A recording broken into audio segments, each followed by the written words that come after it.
is a privilege and a pleasure for me to introduce to you, and graduates, if you can, please stand, the first graduating class of 2011. Yay! Graduates, please stand.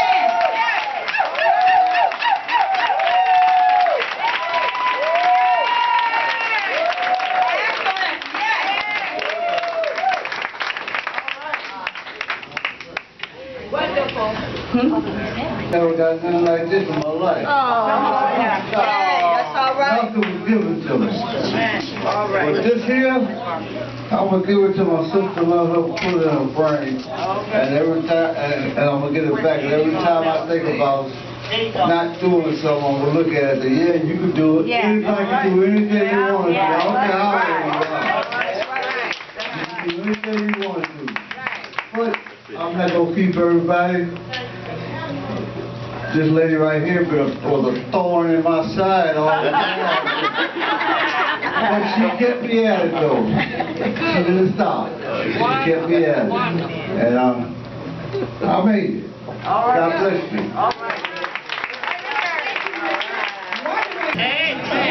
I'm so excited. Yeah. I'm excited. Yes. Because look where we came from. Right. We started this 12 weeks ago, 1 hour a day. Yeah. And I know I made it. Okay. Through all that we went through. Right. It's just like the fruits of the Spirit. Right. Hey, it's some long suffering, Right. but it's some enduring. Right. And then we had to be patient with ourselves. Right. And this lady here, Karen, you know, we thank you. We thank you, dear.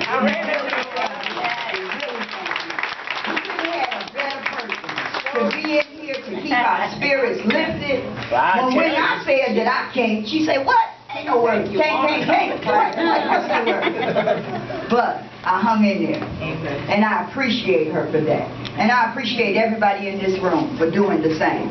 And then we still continually, we're going to do it in the faith, we're going to do it in the love, and we're going to do it in joy. Right. That next 12 weeks, Right. I'm going to be there. Are you going to be there? Thank you, Gloria.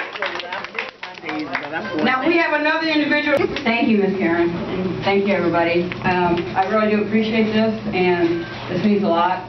And I'm glad to see everybody here, and proud of everybody. And I'm glad we have this here, and I think it's good for everybody. And I'm glad it starts round 2, and I'm hoping we get more people. I've been talking to everybody that hasn't come, and I think I've heard about 4 or 5 others that are going to come down. And I've told them about next Wednesday because we're going to start round 2 again. And so, and I love Miss Karen and Alicia too. I'm glad we got Alicia on board. Right. And so, let's pass it around and go for it. And it's really great. So, let's go, everybody. Let's keep it going. Thank you. Thank God. Also, my prayers right now, we're celebrating, but we have to think about our neighbors over in Japan, what they're going through now.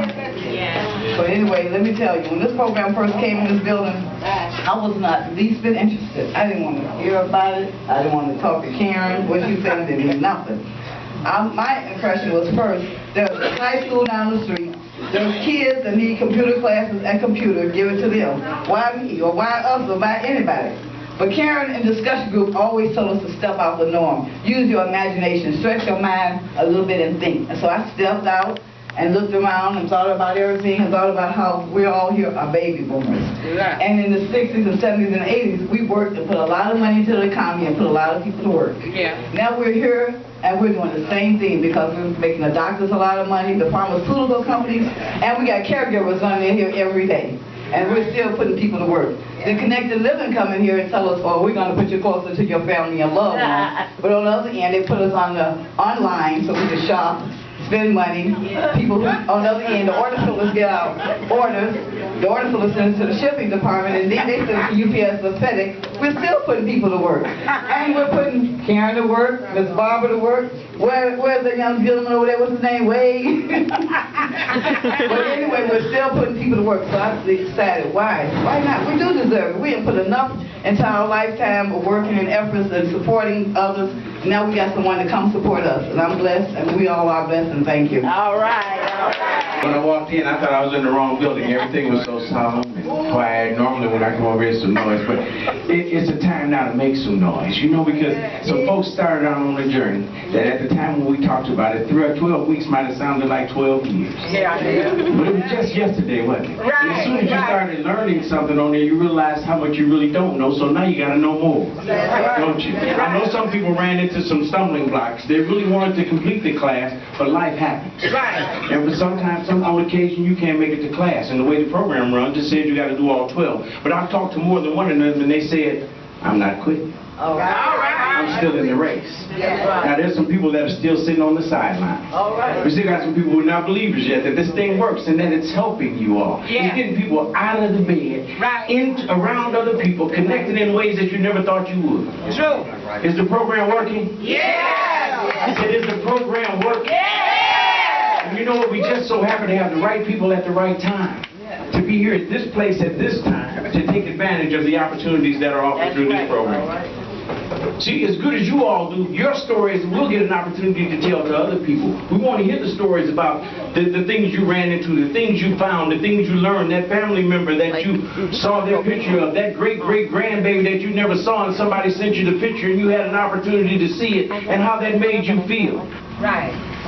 For that friend that you haven't seen in several years to suddenly show up through one of their kids or grandkids who tells you this is where they are. To your grandkids who want to go over your house every weekend now so they can be on your computer. Yeah, because I think the deal is that once you completed that first course, you got something, didn't you? Yeah. That's right. Now you're going to have the opportunity to work on it even more. Yeah. You know, not just the times when the lab are open, but times that you want to go on there to learn things that you want to. You may want to find that menu, that thing that you just have a taste for today. Right. And you know, if you put it in that internet, it'll pull it right up on you. You may want to see a picture of your old hometown, or look at the paper from your old hometown. You can go in there, you'll put it in. See, the more you learn, the more you'll know you don't know. That's true. But we want to keep you all encouraged. It's not the end. This is like coming through elementary school. We just got our diploma from grade school. Now it's time to go on to grade school. That's right. And then go to junior high and go as far as you all want to here. Because the program is going to be here for how long, you all? 2 years. So if you pass the intermediate, I mean, if you pass the basic, now you go to intermediate. Then you go to advanced. But can you ever learn too much? No. You can't. There's always something that you'll find on there that you didn't know. I still do it and I do it often. But again, I just want to celebrate you all to making the change. Making the commitment to get out of bed, shake off the sleep, get down in there in class, listen to Karen holler and scream as you go around. Listen to her challenge you. Right. All the time. We enjoy. So again, I want to commend you on what you all have done on behalf of the Housing Authority of Joliet. We've got our Director of Housing Management over there, Mr. Mark Chakowski. Let's give him a hand. He's working on this program as well. On the other end. You see, there's a lot of things that take place, a lot of words that are written, and a lot of numbers that are settled out before you put a program like this in a building like this. And there's somebody who does that type of work, and that would be Mark and Mr. Morris and the rest of the staff, to sit down and do all the numbers that is required to put this in here and to also keep this program here. All right. On behalf of our board of directors, some because of jobs and other commitments can't be here, but we'll be sure to let them know that we had 36 individuals make a commitment to make a change. You all have encouraged me. There are journeys that I've started and hadn't finished. But I look and I say, just like Richard was saying, is that everybody can do something. Right. You know, I may not have a scalpel and be over you for surgery, but you probably would want that. But I can do something. Right. And see, you know who's watching you all as I close? Your grandkids. Right. That's right. Your sons and your daughters. That's right. When they say, what you doing today, Grandpa, Uncle, Aunt, Nephew? I'm going to class. Right. Yeah. I'm going to school. That's right. Yeah. You know what? At that point, they may say to themselves, if he can do it, or if she can do it, I can do more, be more, have more, so I can give more. It's a great day for you all. Celebrate, enjoy your graduation.